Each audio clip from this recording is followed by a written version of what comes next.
fortunate enough to book Nicole Eisenman for a lecture a few months ago, well before anyone knew that she was going to be anointed with a MacArthur Genius Grant.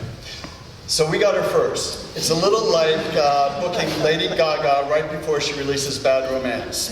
We're thrilled.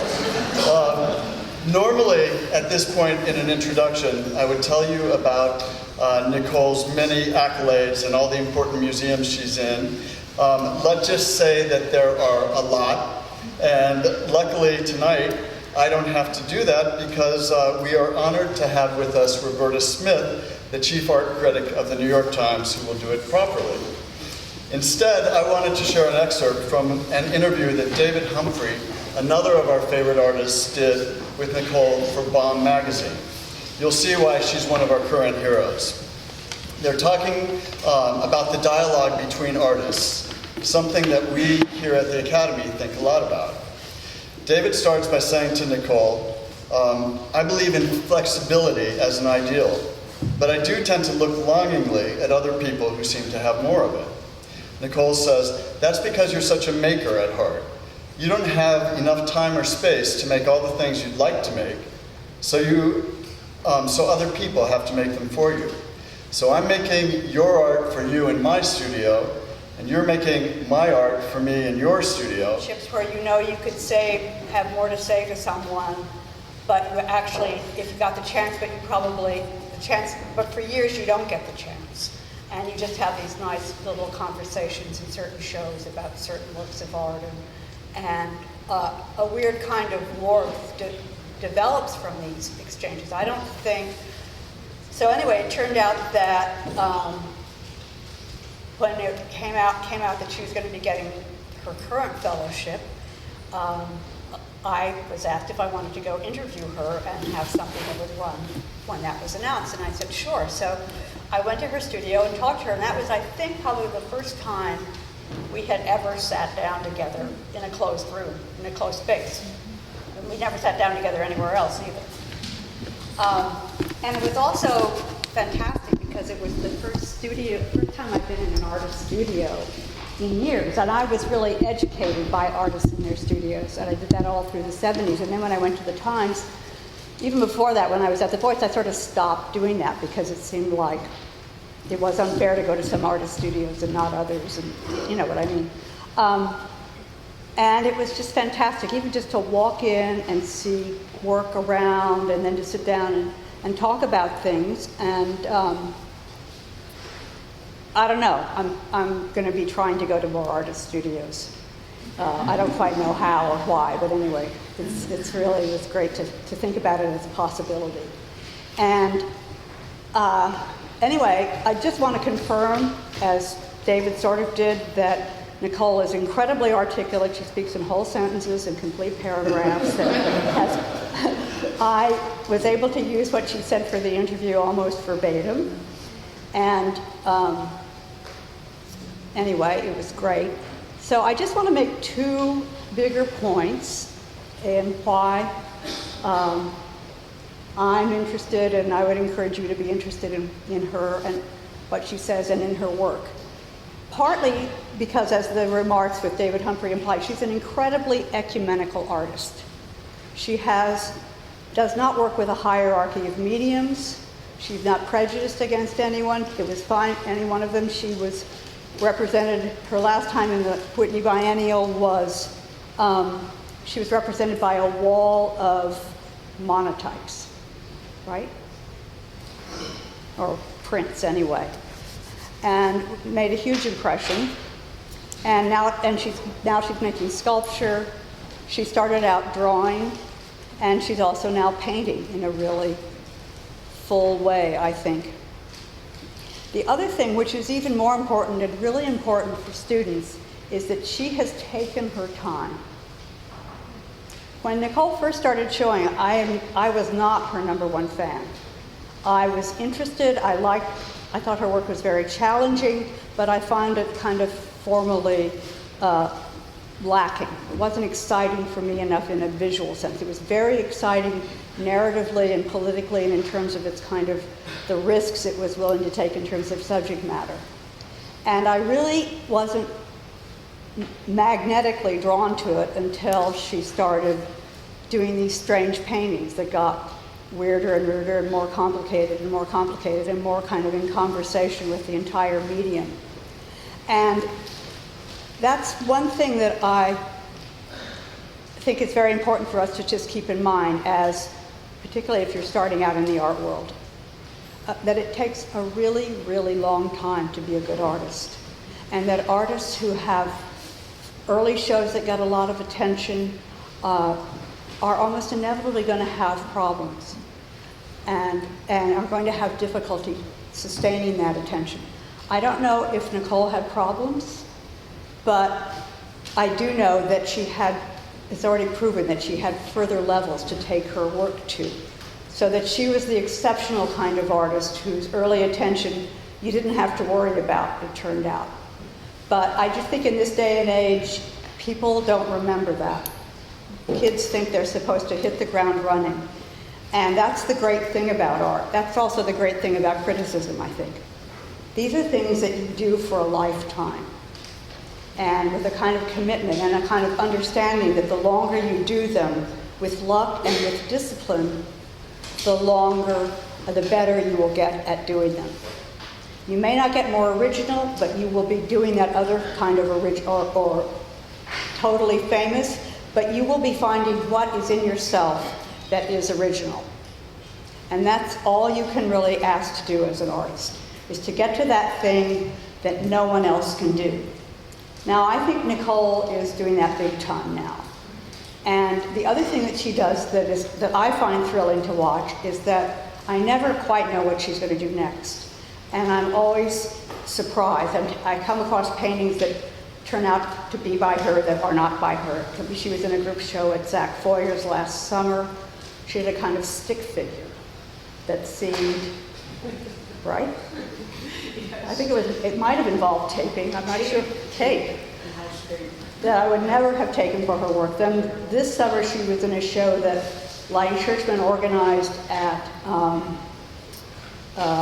Murray Guy that was this weird kind of just 4 flowers sort of flat out in a vase, purple. And it's like, oh, Nicole kind of looks at folk art painting. You know, it was just this completely other angle. So ecumenicism, taking her time and doing lots of things that you can't any one person except her kind of keep track of, so that you're always getting surprised by what she's doing. Those are the 3 things I wanted to say, and having said them, I'm now going to leave. I'm not staying for the lecture, but I hope you guys have a great time.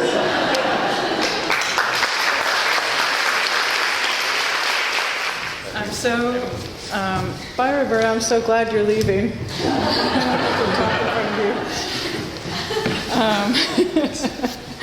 I'm going to relax and take my bag off. Wow, look at that. Okay, thank you, Peter. Thank you, New York Academy, for inviting me.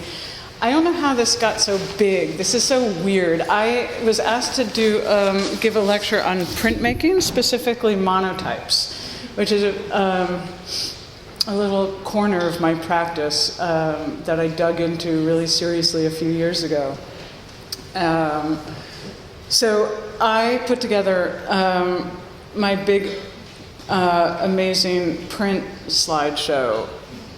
So for those of you, I don't know, who is this? Who are you? Are you students here? Are you from like the outside? Is this like a friendly student audience mostly? Okay, good. All right. So we're going to be talking about printmaking tonight. And I haven't really done this before. I've never stood in front of a group and talked about just printmaking.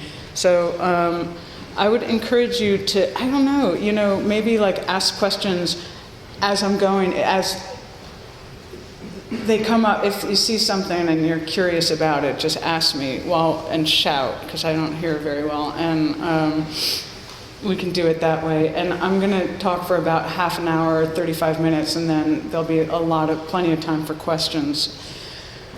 I'll just give you a brief history of me. was born in 1965. I grew up up in Westchester, and got into, became very committed very young to drawing and painting and making art, mostly because it was all I was able to do well, so that's what I did. This is me in my life of drinking paint. So I went to Rhode Island School of Design. I graduated in, I want to say 87, and came straight down to New York from Providence the day after our graduation. I got myself here. And at that point, I worked a lot of weird jobs and did the thing you do when you get here, and began over the few years subsequent to moving here, began meeting some people who became part of my family of friends in New York and art community, and was meeting really for the first time women mentors, which I didn't find at RISD. At RISD, it was a boys' club, and that's what I had there. And I was I was out in college, but not in my work. I was pretty closeted in my work, so it was really a revelation to come to New York and meet queer people, lesbians, gay men in the art world who encouraged that part of my voice. So that was really important. And I'm going to just speed through this little history I'm giving you. My father's a Freudian psychiatrist. My mother is an urban planner, and I just included this slide to remind myself to tell you this, because it's actually kind of important and speaks to how I look at art when I look at art, and how I approach my own work.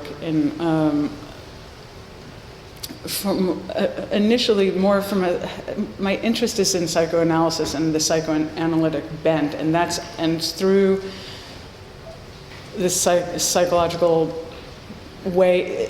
The psychological is my way into art. It's how I dissect things and look at things and break things down, and it figures. I think my own, see, Roberta really set me up here. See, I'm not that articulate. I try, okay? It's hard. I'm gonna try. But anyhow, so that's that. So let's see, where were we? I'm here in the city, having lots of experiences, meeting my mentors, kind of getting my toes wet in the art world and getting into shows and doing it, and then getting a gallery and doing that. And I was in a biennial in 95, I think things started really rolling along.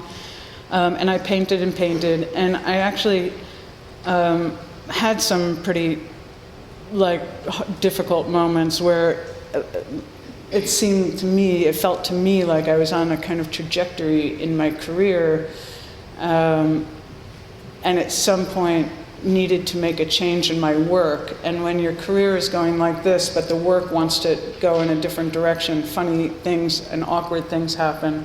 So I basically moved out of the city for a couple of years, and around 2001, I moved upstate, and I stopped what was how my practice looked in the 90s, which was a lot of installation and drawing and video and sculpture and this making of stuff, and really focused just on painting. That happened, and I painted and painted and painted, and at some point around 2007, my paintings were getting more and more crowded, and they started looking like this. And I did a bunch of these kind of social scenes, and I think this is where Roberta was saying she came into the picture and got excited about some shift in my work, I think I left, I was very focused in on this part of my practice at that point. So this slideshow is mostly going to be prints, but I wanted to throw a few paintings in. Around 2007, 2008, 2009, 2010, I was really deep in and feeling like I was in some kind of groove that was working, some flow in my work that felt really good. This is a painting called Beasley Street, which is based on a song with the same title. I can't remember who sings it. It's a good song. And some of these paintings I would bring my friends into, and they were, I was looking, at what I was doing in Williamsburg, and then my partner became pregnant, and I stopped going out and started actually painting beer gardens when I stopped going out as a way of compensating, like, sometimes you paint the world as you want it to be, kind of thing. And making, and having a kind of like fantasy social life through painting, but then also a lot of my social life, because I'd have to be home at a certain hour to, help do, I was all of a sudden like doing baby stuff. So my social life took place in the studio, so a lot of friends would come over at that point and sit for me, and that's how I socialized for at least 18 months when I had a newborn. So there's A.K. Burns, who has a show up right now, a participant, which is worth seeing, in a beer garden. And then at some point around 2010, I hit a wall with painting, and it became difficult to, for a moment there, get excited about what I was doing. I was feeling like I was starting to feel a little bit too familiar, like, I'm making the same decisions today that I made a year ago, and that always seems to be like what kind of gets you into the flow, is this process, kind of continual process of making micro decisions from moment to moment. When you're painting, like, I'm going to use this brush and this color and paint it like that, and it's like when you're in the flow of painting and making all these micro decisions, the whole world drops away and you feel very grounded, and time kind of, you're all artists, so you know that feeling I'm describing. But I think what was happening around this time around 2010, 11, my own decision-making process was becoming too familiar to me. So I thought, and also my world was disrupted by the breakup of my marriage, which was a very big disruption. I need a lot of sanity and calmness in my life to work. Like I like to have my studio put in order. Like I'm kind of a little neurotic in some ways, but. So that also felt like a disruption, like a good time to also maybe change my practice, put my paints away, literally in a big steel box, and I painted the walls of my studio white, and I got rid of my palette table and all my paint, all that stuff, and I just began a kind of works on paper project. So this is an installation shot of, or it's a partial installation shot of the Whitney Biennial in the one before this one. What year was that? I don't know, some year not too long ago. So I did this, I rented time on a printing press at the old can factory in Gowanus, and began printmaking, began this monotype process. And I had a pretty strong drawing practice from back in the 90s, and I'd been really delving into the paint in more recent years. And this was a kind of interesting bringing together of these worlds for me. Here's another installation shot. I think this is a different body of prints. It is. So Is it? Yeah. All right. So the first body of prints, I printed. Actually, I did both of these bodies of prints by myself. So I wasn't working with anybody. And well, I'll dive into the prints now, and I can tell you a little bit about the process as I go. This was one of the first ones. They were really simple. The first ones I did, where it's just painting, draw painting, whatever, on a piece of plexiglass and running it through the press and seeing what happens. And in this print, I put glops of yellow paint on the picture, which then got smushed through the press and created an effect that looked like tears streaming down this face. And played around with that initially. That was it was just fun. It was like, oh, you know, something, the press is going to change whatever I do, and I can control it, and it's a little bit out of control at the same time. So that opens up the possibilities in the process. Some of them are more complete painting. Like this to me feels more like a proper, like a painting. Like this could be on like an oil on canvas or something. A kind of self-portrait as a broken artist. I was working really fast. I did that Whitney biennial installation in, I think, probably 7 days of printing, and it's 50 prints. So I was working, and that was weeded. I was weeding out, so I was probably doing like 10 a day. I think I had it down, like I was timing myself. Like I got really into it. Like I was like, I was like, how fast can I make one? And still like, and not, you know, like I would take my time with the drawing and the painting process on the plate. Like you have to do what you're gonna do. But then the like rinsing the plate off and like putting it on the press, like I was literally like darting around like a short order cook, like just making it like go very quickly.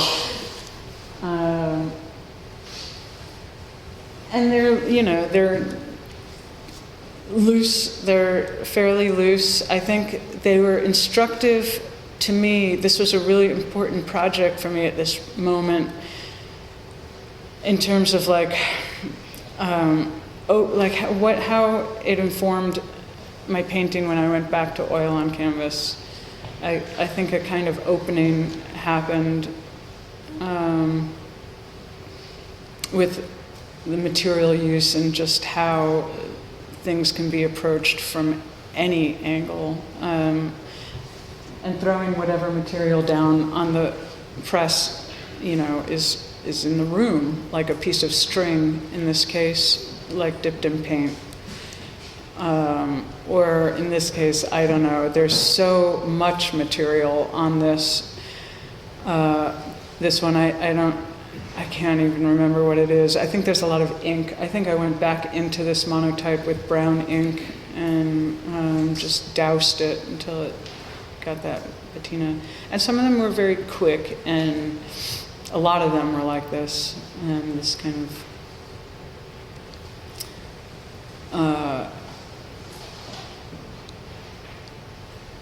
and these heads were always they're always something in the printmaking process when I was like just trying to keep it moving really quickly.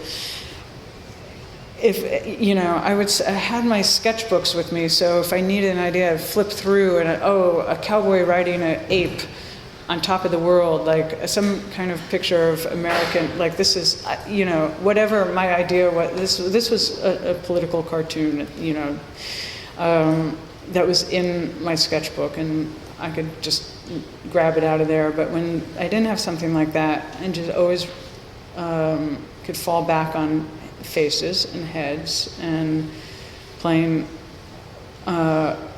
with the form within that familiar framework.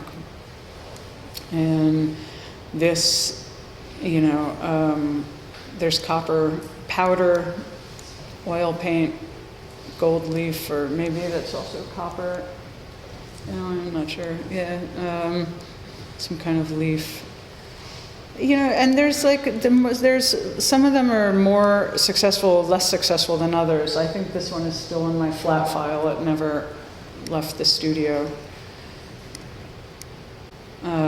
But it's a nice thing to have around the studio because I could take it out and probably make something of it at some point, like, you know, collage it into something or work on it still. And that's another, that seems to be, has always been an important part of my process, is revisiting. I don't know, it's like you kind of, the ball moves forward like this, but it's also sometimes you're going backwards a little while it goes forward, if you get what I mean.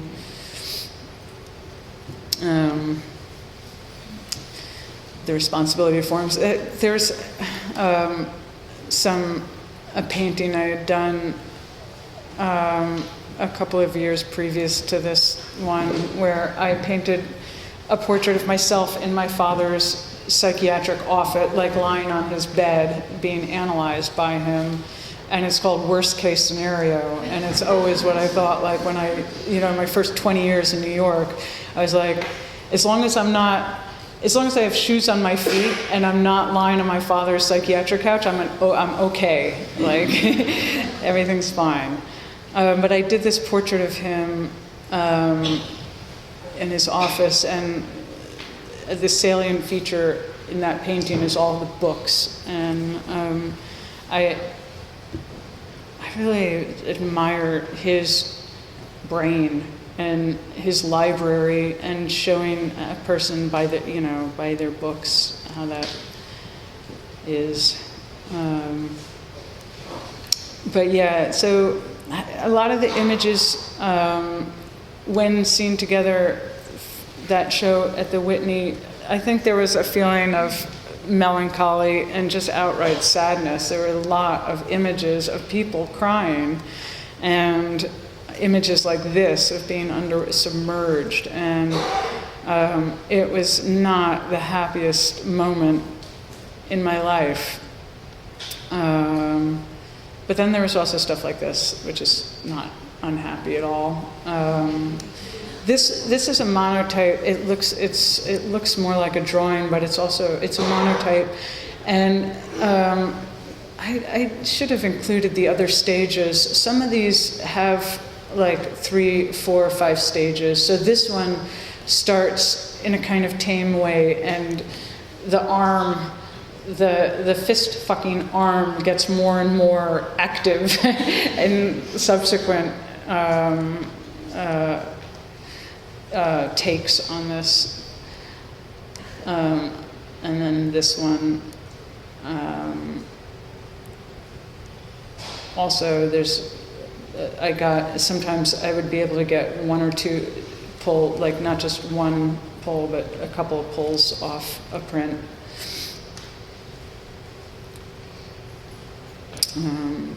Lots of images of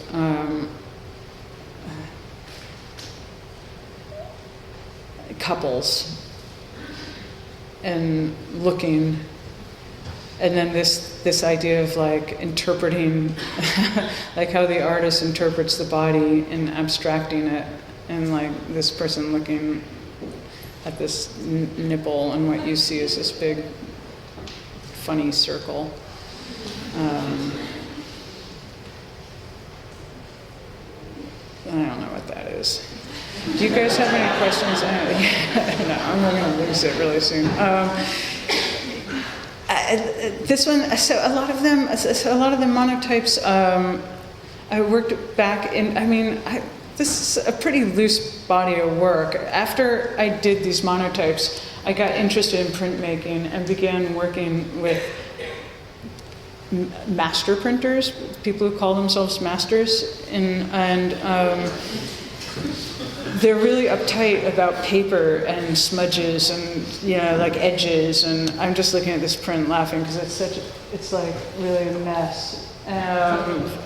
But you know, so be it. Every one of these prints had like some defect on, like some fingerprint on it somewhere that shouldn't have been there. That's after, you know who. And so this is a monotype, but then I went back into it with colored pencil on a day that I was obviously very bored and colored in all the spaces. And then this one also has colored pencil. It's a little, the halo effect. I mean, something, a print, I don't know, it's like there was some relationship to a tarot card I pulled, the Hanging Man, which is a nice card, by the way. It has to do with like turning your worldview upside down, like changing perspective as I interpret it. There's probably a lot of people out there with a lot of different interpretations, but I like that way of looking at the hangman. And this is really pretty indicative of where I was at that moment. And a lot of the monotypes were like built very simply with the idea of then collaging back into them, you know, after they dried. So the road is just quickly, like, you know, painted in there, and then this process of cutting and gluing happens afterwards. I thought this one was particularly successful. Somehow the lighting element and the color and the tone and the print jive very nicely.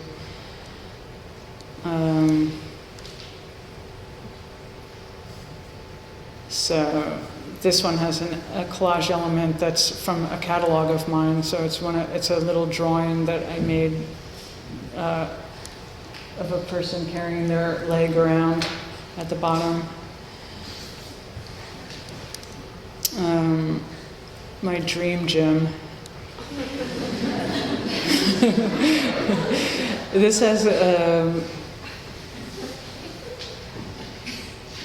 I think that actually is, yeah, car air freshener. It smells nice.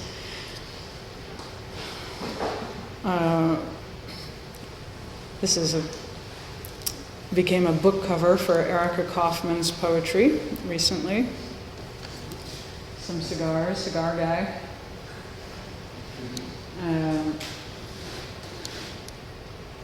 You know, the process is like, I don't know what more to say about it. There's no one set way of doing it. Like this print, I pulled this print, and then it just looked kind of empty and not done and not full and not realized enough. So there has to be like something else, another step in the process of tweaking it, which is when the collage came in. And same with this one. Excuse me.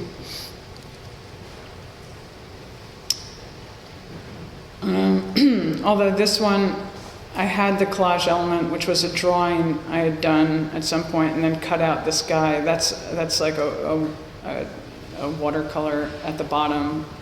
And I had this element in my flat file I wanted to use, so I made the monotype to work with it. So the hands of the person doing triage are cut out and collaged over the guy. So you can get a sense of how that works. And some of them, like this one has ink. There's a big ink wash on the back of this monotype. But that's it. I mean, this monotype project was fast and furious. It lasted for 7 days or so. Then I kicked out this show for the biennial, and I went back to monoprint. I did some more monoprints a year later, which they're all sort of mixed into this group. But at this point, I think I was really interested in printmaking. My curiosity was piqued. So I didn't want to paint. So I hooked up with Harlan and Weaver, these terrific printmakers, and they do etching.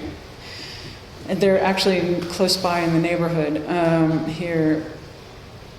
And they have a really beautiful, like, it's really interesting printmaking culture. It's like, there's a lot of, it's a little fetishy. Like, they're interested in, you know, the conversation about where the provenance of the print, of the plate, of the bed. Well, I don't even know what you call it. This is what a terrible printmaker I am. You know, like who used it before and where it came from was, they were really, you know, really proud of this. I mean, God, are they here in this audience? Okay.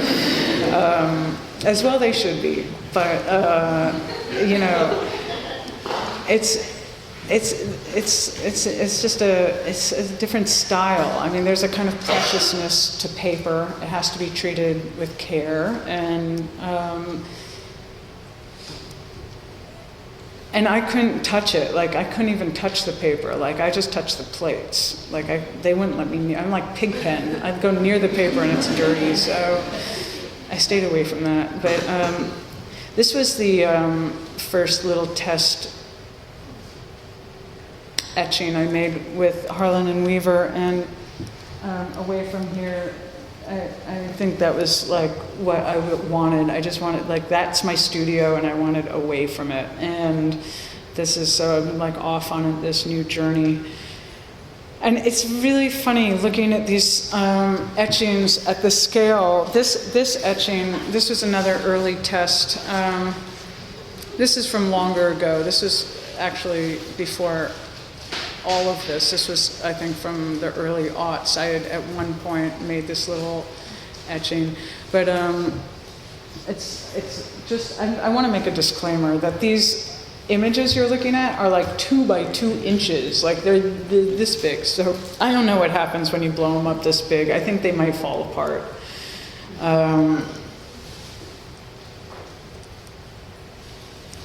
This is a larger etching. This is the largest etching.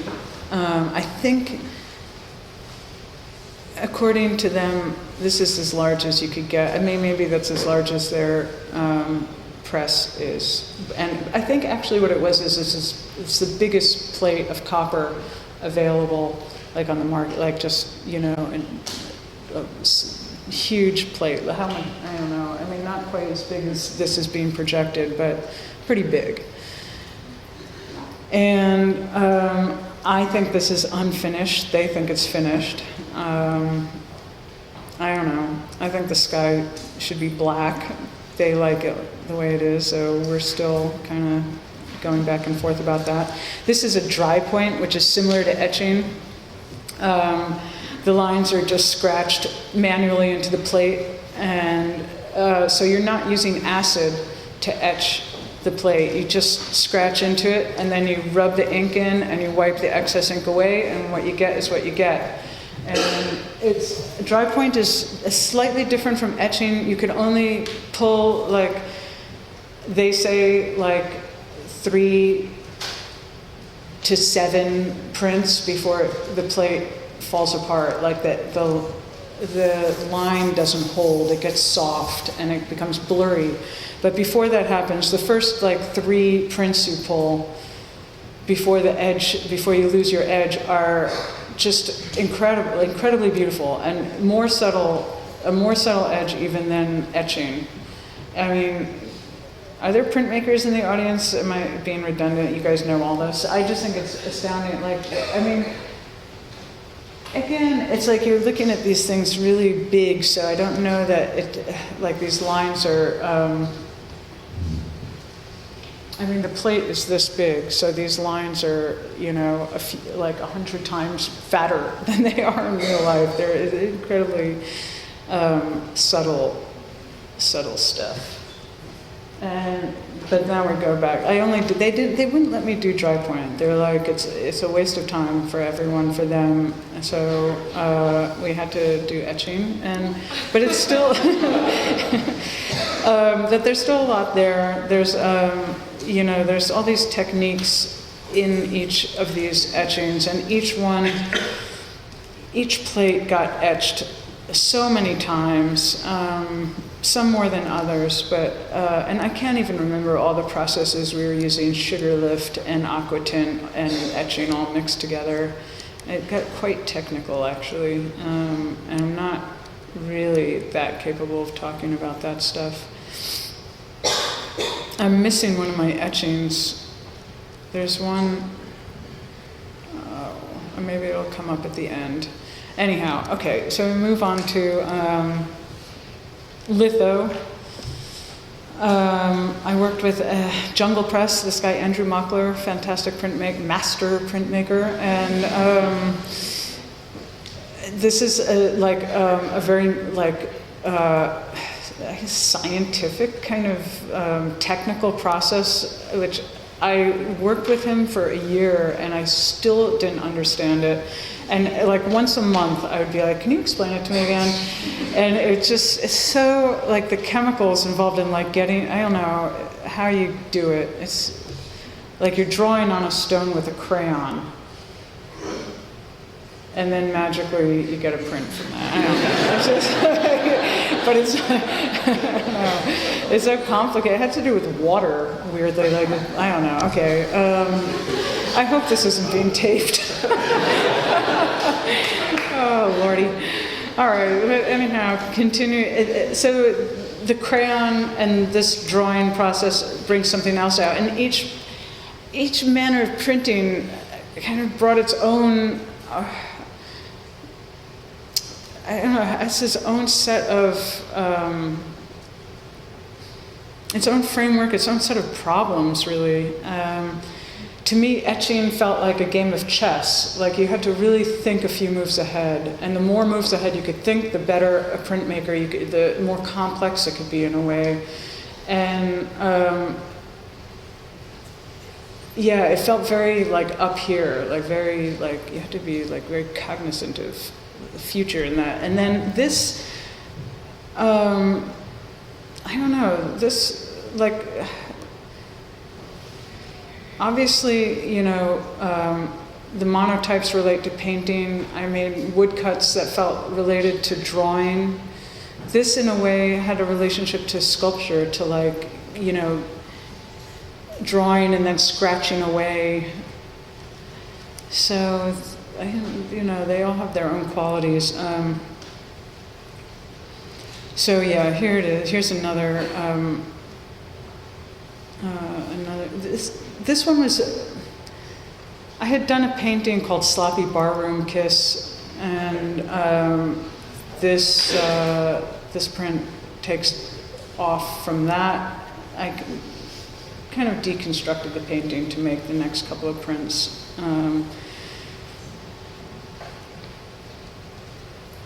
So the background of the painting and the foreground of the painting are separated out into these two prints. And this one, I think there's probably like 7 or 8 colors in it. It's not a lot. We did one print with 12 colors, which is a lot of work. But yeah, there's, you know, to me it was just an experiment in mark making and learning like to work within the parameters of this new material, looking at what people had done with this printmaking process before me, like Toulouse-Lautrec. I looked at a lot of Toulouse-Lautrec when I was doing this. I was looking at Picasso when I was etching his etchings. I just had never appreciated them until I actually tried doing it myself, like how damn masterful that shit is. It's really crazy. Oh, here's this etching that was missing before. So yeah,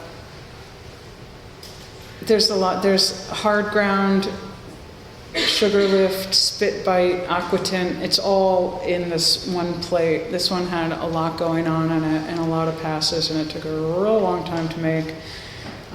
It was a gift I made for my ex's family when we split. A kind of thank you for their years of taking me on vacations and all that sort of wonderful stuff. But that's their a picture of the interior of their summer house in Maine. And my daughter and her cousin on the sofa, and my ex on one side and her father on the other side, and that's me with a big hand in the foreground. But it was a beautiful activity of kind of like letting this, I don't know, sometimes art can work like that. It was a very personal experience of like how to cope with this breakup, and being thankful for it, and just conjuring this house that I already missed going to. And her stepmother is a writer, so I was having to trying to remember her library and draw, like writing all the books on the spines, writing all the titles on the spines of the book. It was a really comforting kind of activity. And the whole print process, I mean, I'm sorry, I'm going to go there. I'm going to get real personal now. It was a really personal project. I mean, at that point in my life, didn't want to be alone in my painting studio. So I set my life up for a year where I would go Mondays to etching, Tuesdays to litho, Wednesdays to the shop where I made the woodcuts. Thursdays I would work on my monotypes, and I did that every day, every week for a year, and it was a pretty productive year. And it was structured, like really more structured than I am in my life now, I'll tell you that. But here's another, skipping back to the litho. This is a more complicated litho, this Ouija session. And then here's one where we took the face of the print assistant, Evan, and transformed it in the next stage into two people grabbing each other's collars. And then this litho, this is a very large one, a tea party. And then I'll finish off by just scrolling through these woodcuts really quickly. The woodcuts are also, each one is based on a friend. This is my little brother, Josh. This is my friend, Latia. That isn't anybody, actually. That's after a Heckle print, and it's a little Homer Simpson Heckle. Yeah. That's me and my bird, who is gone now, and another woodcut. So yeah, that's what I got for you. Maybe I just like answer some questions now. That's all for the slides.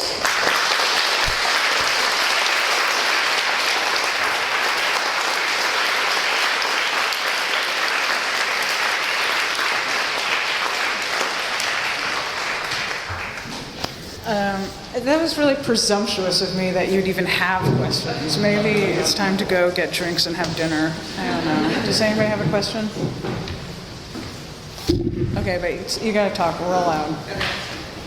Oh, that's good. Okay. Thank you. Could you talk about, while you're working, if you're looking at imagery or you're thinking about specific artists? I know you've done that a little bit, but... Yeah, I touched on that a little bit. Like in the print shop, when I was doing the monotypes, I had my sketchbooks there, so I always had images to quickly pull on if I needed them. And, I think for each different print process, there was a different artist. The woodcuts, like Munch was a really good person to look at, but also with litho, and Picasso was great for etching. But other people came in, but but looking at them really to try to analyze what's possible in the process. And what about for the paintings?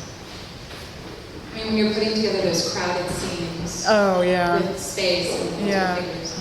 I don't know. Paintings is like that's like more like the kitchen sink. I mean, I don't really have I have a library of books in my studio, but there's not necessarily. Sometimes there might be one open, and I think that's just all this work that you just take in over the course of your lifetime gets filtered in through osmosis or something. And sometimes they're direct quotes, it's true. Yeah, there's no one way I have of approaching history or how I use references. Yeah.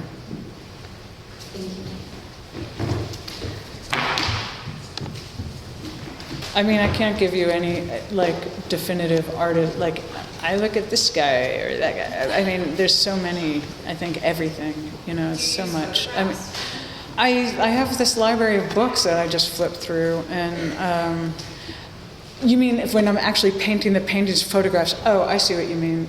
Yes, absolutely. I mean, and no, sometimes not. It depends. Wow. Yeah, sometimes I'm actually like projecting a photograph and then painting it. And in the same painting, there will be another figure right next to it that's made up. So my project is trying to mush these worlds together. I mean, that's a large part of like what I'm trying to do, is trying to make all this stuff sit next to each other. I'm curious, how has this year of printmaking changed your painting practice?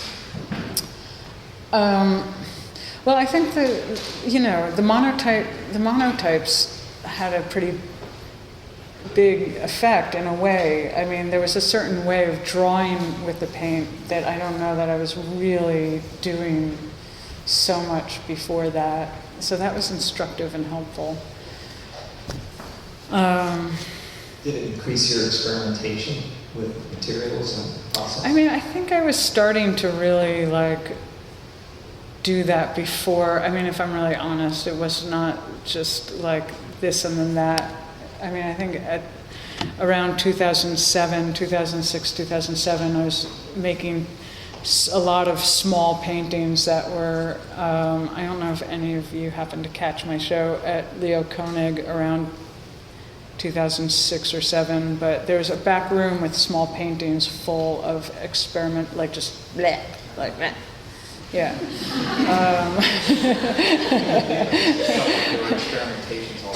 Yeah, actually in that show there was 2 giant paintings, and there was like, that's right, there was like collage elements in the paintings and all sorts of jazz, yeah, they were crazy. They were, and actually paintings glued onto the painting, other paintings glued onto the painting, a lot of that, yeah. So it already started? It had already started, yeah. I don't know. I mean, I don't know that there is a super direct connection between all these processes and what you bring back to painting. I think people, when I talk about sculpture, often ask, like, what comes back to, how does painting look after you come back after doing sculpture for a year or something? And I don't know, maybe I'm really good at compartmentalizing, or maybe I'm just not fully aware of the effects, but they're completely different material, with different sets of constructs and decisions. I have a question. When I studied printmaking in school, and I felt like there was always a lot of anxiety about where printmaking fit into the art world. Like, did you think about that at all when you went to art? No, I didn't, and had I probably wouldn't have done the printmaking process, because it doesn't fit in anywhere. And nobody wants them, nobody wants to show them. My dealer reluctantly did a print show, and the print world in New York was really into it. Like, I got a lot of like press in the print, like the special print, like newsletter or something. I'm like being a little cheeky. I mean, it's, yeah, I don't know. I don't understand. I mean, it has to do with how the art market is structured and rarefied object. I don't know. All that stuff we know about the art market. It doesn't, yeah, printmaking is not so interesting. It's not, you know, I don't know what it is, the multiplicity of them, all that. But yeah, it's a whole different world. You do it for the love of it, that's for sure, because there ain't no money in printmaking. Yeah. So, is that it? That's so great. I did it. Yeah, I mean, don't let me I mean, if you have a question, you could ask it. It's fine. There's so many books in your paintings. What do you read? What are you reading? Right now, I'm reading the Neapolitan stories. Is that what they're called? Yeah. Escronte? Yeah, exactly. Yeah, they're terrific. I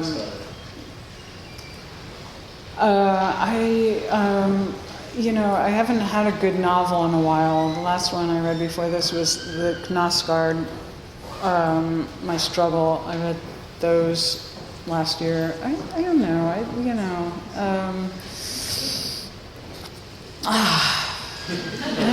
Anybody have a good book to recommend? I'm reading a book right now about the history of the swastika, which is interesting, and if it can be, it's called "Can the Swastika Be Redeemed? Can the Symbol Be Redeemed?" It's an interesting treatise by the guy who was the art director at the New York Times for a long time, Stephen Heller. He's a pretty well-known designer. It's interesting, but it's pretty eclectic. Anything else? Yeah. Yep, I see you. It's interesting to me that you always, or it seems from your talk that you do one medium for a year and then you go back to painting. Is that true, or do you? They do one what a year? One medium. And focus on the medium, Well, I mean, the printmaking project, there was there was a whole bunch of mediums, but it's true, it was just printmaking for a year. I think it was a year I really wanted a lot of structure, and I made a decision, like I was going to power through this period of time by having that. And that parlayed, I kind of went back to painting, and I made this painting that's at the Whitney right now, and that to me felt like, I want to say an abortion, like just a false start. Like it felt like it was never born, that painting. But then I got some distance on it, and now when I see it, I like it. But I felt like at the time, like I wasn't quite ready to get back into painting after I made that. So I stepped back out again and did a sculpture project for a year. I did the sculptures at the Carnegie, and this sculpture project in London. And then it was like, after 2 years, I went back to painting earnestly. Now I'm like back in it to win it, to lose it. Yeah. But yeah, no, I think it's nice to take a break and do something different, and then actually try to do all these things at the same time if you are able. I think it's good not to decide what you're going to do. I mean, I think Roberta talked about that. I'm not the only artist in the world who's ever worked this way, obviously, but it really works for me, like, to be really non-committal and open to the possibilities, because each picture has its own, it kind of asks you to tell the story in its own way, so you have to find the right material for for the picture you're making. Does that make sense? Yeah. Anyhow, go ahead. I was really compelled by what you spoke in the beginning about how you enter painting through sort of the psychology. And I was wondering if you could just say something about the psychology of the figures, if they relate to each other.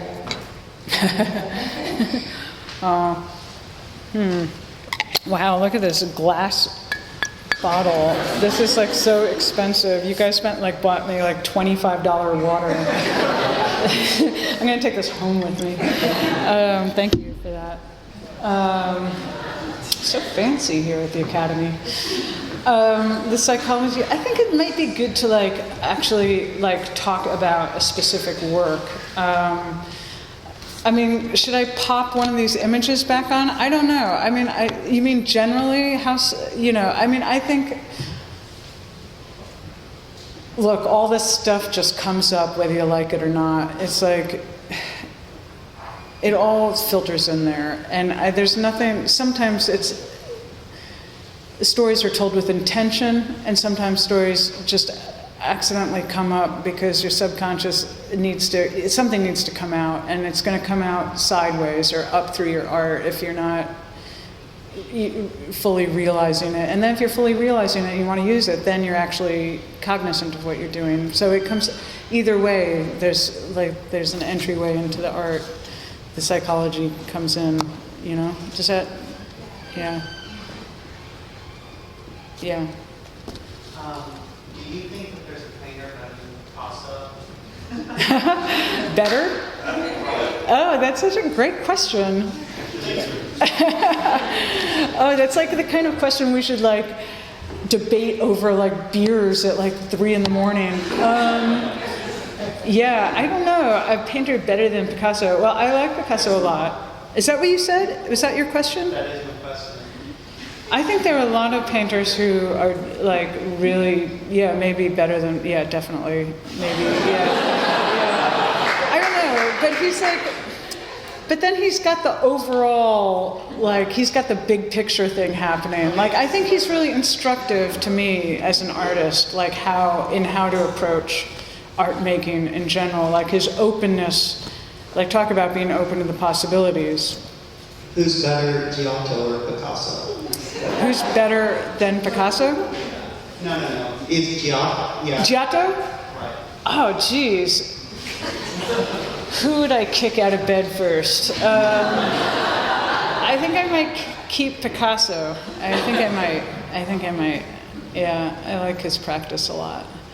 I don't know what I was going to say something before that, but I can't remember now. But that's hilarious, and I appreciate that. I don't know. What do you think? You obviously like him. I do. Yeah. I just went to see the Picasso show and I was blown away by it. I mean, I think it's fascinating, and I think what's interesting about it is his connection to the face and faces, and being somebody who like always just falls back on faces, seeing what his connection to indigenous art through looking at the faces, masks in indigenous African work. What that did to crack open his work is really astounding, because before that, when he was trying to do the Cubist thing, it's like he isn't quite getting it. They're not very good. They're like a cup sliding off a table. It's kind of dumb. It's kind of dumb sculpture. And then he's able to he really busts open when that stuff enters into the work. It just cracks wide open, I think. And I think and actually this was a conversation, this was Roberta's thought, and I don't know, I think she's going to write about this if she hasn't already, so I might be ruining her. But she was, the other day when she came to interview me, we were talking about the Picasso show, and she pointed out that those little absinthe cups in the second room, actually, he's not quite doing it yet in this Cubist moment, but there are faces in the cups. Like the cups hold profiles of faces, which is fascinating. That's embedded in there, and that's why those cups are so good. But the rest of the sculpture is in that room, because it's like the face is embedded. And some of them you can even see like an eyeball painted, or like, and the spoon is like a hat. And then there's, and you look at them from different angles, and the faces emerge. It's really neat. I don't know. I could talk about Picasso all night. Anyhow, is that? Yep. Yeah, I find really refreshing how honest and open your work is. It's kind of really personal. I was wondering if there's anything sort of off limits for you, if you have any sort of boundaries of things that boundaries. Yeah, I definitely have boundaries. Yeah. Look, I mean, there's a lot going on in here, okay? I'm not giving you everything. I'm giving you a lot. No, I mean, yeah. Wait, what's your question? I think a lot of artists sort of struggle with how personal to let their work be, right? And I think I really find compelling and admirable how sort of open your work is. And so I sort of am wondering sort of, how conscious that is that you're being that open, and if you do sort of have limits that you... No, I mean, yes, I do. I admire artists who are willing. I don't know. I think there's something to being willing to potentially humiliate yourself. I do believe that there's something about like being open and finding that actually it's okay and people can, we're all adults, and actually we're all like dying for that a little bit, like I am. Like you really just want,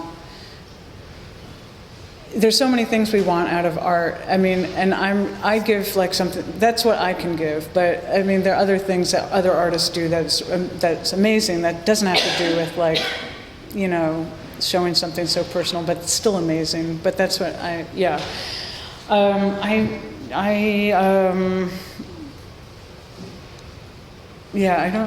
haven't really found the problem with it. Although today some old drawings of mine emerged and I was really like, holy shit, I gotta get these off the scene. This is really bad. Like I used to put a lot out there that I probably wouldn't put out there now. But you know, so be it. I'm not gonna die. Nobody's gonna put me in art jail, so I think it's okay. I don't know. I think it's like, I think if it's not personal, I'm not sure. I mean, I'm not sure why you like what you're doing or why you're doing it. I mean, there are other models, there are other ways of making art, and you can make wonderful, there's wonderful conceptual work, but even like the headiest conceptual work, it's ultimately, I think there's something personal. And there's a story under there that relates back to a need that person has. And that's the psychoanalytic approach, where I look at an artist, I'm like, what's going on with them? Why are they doing that? Like, you know, I like those stories. And I mean, I think, this is how I like to look at work. My father is a psychiatrist, my grandfather was a rabbi, so it's like I come from a line of people who dealt with stories. And narrative art is really important to me, and just letting this stuff be, and then you know, you do with it as you will, right, or something. Yeah.